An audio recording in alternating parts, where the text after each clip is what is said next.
So I apologise for the kind of audio and the settings, obviously not that inspiring. My name's Jack Perks, I'm a professional wildlife photographer and cameraman, and I've been working with Fotospeed for a number of years now. Unfortunately, the coronavirus has meant that the photography show is not happening anymore where I was due to give a talk, but Fotospeed have kind of come up with a slightly different way of getting this across, so we're going to be doing some online talks, and this is mine. So slightly different to what I was going to do at the photography show, but I'm going to talk a little bit about underwater photography, how I do it, and some of the prints. So I've got 6 prints. I'm going to talk a little bit about each photo, how they kind of correspond to underwater photography, and hopefully give you some tips and some insight as we go along. So for a start, I should say they're all printed on Fotospeed Platinum Barita 300. I've probably said that wrong, however, it's a great piece of paper. And these are on foam board just because I make it a little bit easy to show you guys. This first image is of a roach, fantastic looking fish, one of my favourites. And with underwater photography, basically there's 2 kinds that we're doing. We're either doing macro or wide angle, and obviously in this case I'm doing wide angle. This is using a Tokina 10 to 17mm lens. I tend to isolate subjects out. It is something I want to do a little bit more of, kind of getting more group shots, but I'm always drawn to subjects that stand out. And with a roach, these red fins stand out beautifully. And colour in underwater photography is incredibly important, just as it's very important with printing. Now, the colour red's important in underwater photography because red drops off very, very quickly. Once you go below 5 metres, you actually lose the colour red underwater. So red's an unusual colour to see. In this instance, the roach's red fins stand out beautifully, and it's only probably a couple of metres under the water. This roach was just feeding around this ranunculus. I've used some fill-in flash. Now, typically I don't use fill-in flash, and I'm going to compare some natural light images to ones where I've done that just to show you the difference. But I think that the flash has beautifully illustrated the red on this roach's fins, which natural light would have a slightly different quality to it. There's quite a lot going on in this image, but I think the roach, it's photographed it fairly centrally. I tend to go rule of thirds when I do my pictures, just because it's kind of drilled into me really, no other reason than that. But in this case, it's central, and I think that works really well. You can see some minnows as well. It's one of those pictures that you can stare at for a while, and you can just see different aspects to it. It was taken on the Hampshire Avon, which if you're an angler is very well known for some big roach, and that's what I was hoping for. Scale can be quite tricky underwater, so this roach is probably only about 10 ounces, but it might look a lot bigger to certain people. It was certainly an impressive fish.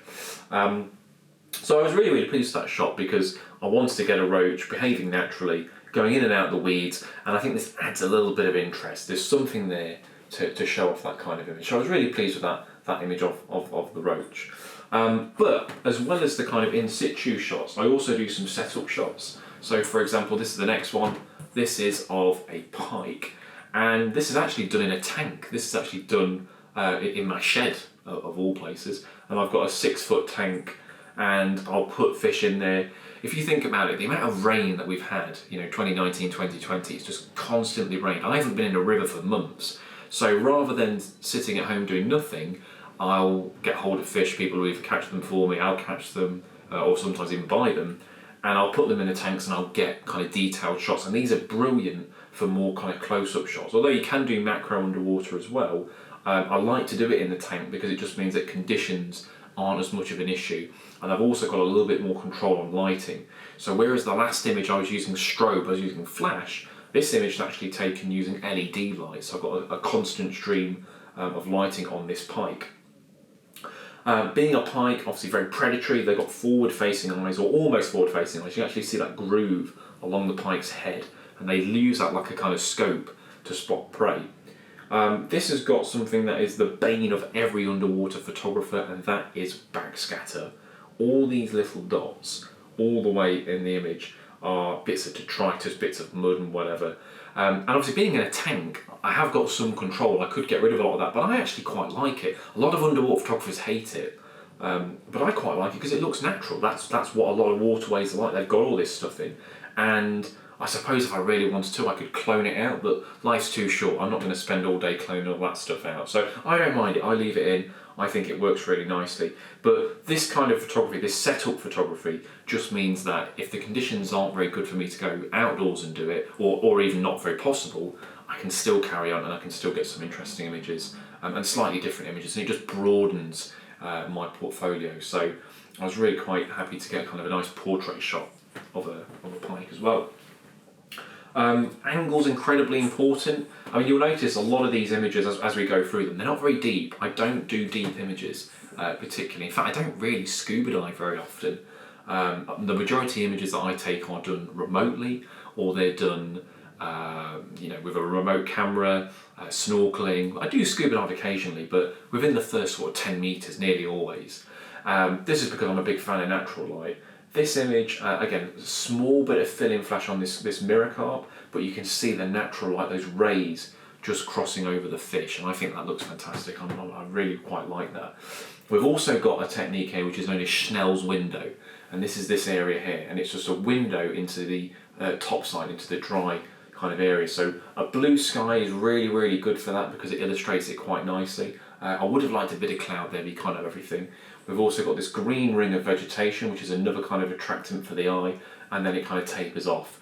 The carp's not mixing into that either, so it's kind of ideally situated there. And I've also got below the fish, which is a really great technique for underwater photography. Getting kind of on the level or slightly below the subject is going to make it look a hell of a lot better. So this is a great shot in regards to that. A little bit of backscatter again, so it does happen in the wild as well. But yeah, I was pretty happy to get that particular image. Coming on to something slightly different is this one, which is a sea bass or a bass. I mean, all bass in the UK are in the sea. And this one's using natural light. So if you look at this one, the colours are a lot more toned down, but it blends into the background seamlessly, and it looks far more natural. So this particular fish, this was taken near a pool in Dorset, and I was snorkeling along the sandbanks. You can see there's a ragworm cast or a lugworm, some kind of marine worm cast, and every now and again you'd see fish darting out. I was able to get this schoolie bass that came in, trying to kind of do Schnell's window, a little bit of it there, but nowhere near as much as the carp. So that's a natural light image. If I compare it to, if we go back to say the roach, so if you look at that, the roach's colours are a lot bolder. They definitely stand out. I mean, it helps that the roach is a slightly more colourful fish. The bass is, I think dull is the wrong word, but it kind of blends in a little bit more. But I think it's a different quality. There's not right or wrong. It's not like you have to use flash or you have to use natural light. I think they both work. It's a fairly bog standard kind of side profile shot, but it shows off all of the bass's features quite nicely, which are the kind of images I take. I try and get a little bit creative, but I'm a fairly kind of, what would you call it? Not technical photographer, definitely not technical photographer, but I just like to show what the animal looks like and get those features. And in this case, we've got this, the dorsal fin showing lovely, the secondary dorsal fin there. If you were going to do a scientific key on bass, that picture tells it all, and that's the sort of thing that I like. And from an editorial point of view as well, we've got lots of room for text and stuff like that. So you could argue it's a relatively boring picture, but it's a boring picture that would probably sell, and that's my priority as a professional photographer. So yeah, I really like that. I need to do more marine fish. I'm predominantly a freshwater fish photographer, and I would like to do more marine stuff. So living in Nottingham is not the best place to do marine fish, and we're not renowned for our coastline particularly, but I am going to try and get some more dives in and some more snorkeling around the coast this year. But this is a photo I was particularly pleased to get. I try and work local. I mean, I travel a hell of a lot. I love travelling around, but I am trying to do more local stuff, and this is an image that was local to me. I live in Nottingham. I live near the River Trent, and the Trent is renowned for its barbel. There's some huge barbel in there. So cozying up to some local anglers, they were telling me about some of the gravel beds where the barbel come in to feed. So pre-baiting it, I don't typically bait for fish. I don't find I need to, but I knew that barbel, you can see these whiskers, these barbels that hang out, that's where they get their name from. They use that to smell prey, and I thought, okay, that's going to help them come in and kind of look for food. Very, very shallow water here. Again, a couple of feet, maybe something like that. I did do some natural light shots, and natural light shots can be good, particularly if the fish are very spooky, because a flash kind of going off might spook the subject. In this case, the barber wasn't too fussed, but again, that fill-in flash, that just little hint of flash, it shows the pinks off in the pectoral fins beautifully, and those hints of bronze along the barbel's flanks, which is something that I really wanted to show off there. But in particular, talking about kind of features, I really wanted those whiskers to show off beautifully, and we've got two of them. Barbel have 4 whiskers, and you can see 2 of them quite nicely there. So a kind of dark background, that can be a side effect of using a bit of flash. Obviously, it depends how you balance the flash. You can get the background in, of course, but that's a little bit darker there, just so it's gone darker then. And my last image is this one, which is another marine one. So this was taken on the same day as the bass, but a slightly different species, and one that I'd never photographed before. This is try and angle it right, this is a gilt-head bream. So a species that we didn't really have in the UK until recently. They're a Mediterranean species, and they've pushed up as our waters have got warmer. And as you can tell, they look a little bit kind of, not tropical, but they look Mediterranean, certainly. They've got these kind of hints of yellow in the fin. Again, the paper shows off those very subtle colours beautifully. The dorsal fin, again, a clinical photo, but one that I quite like. The trouble with the sandbars, these areas, is there isn't any kind of interesting backdrop, really. But I think you still have to show for what it is, even though there's no kind of interesting features. You just take the picture of what it is, and that's what these gilt heads tend to live on. They live on sandy areas, so it's relevant for the species, similar to the bass. So they are a great subject to work with. Underwater photography in general, if I was going to give you a few tips, I would say that look at housings, try and find the housing that's right for you. I use Icolite personally, but housings are like cameras. There's dozens of different companies that use them, and there's going to be different ones for different people, so work out which one's best for you. Think about the kind of setup that you're going to use, because obviously when you're underwater, you can't change your setup. So if you're going to do a macro shoot underwater, you can only do macro.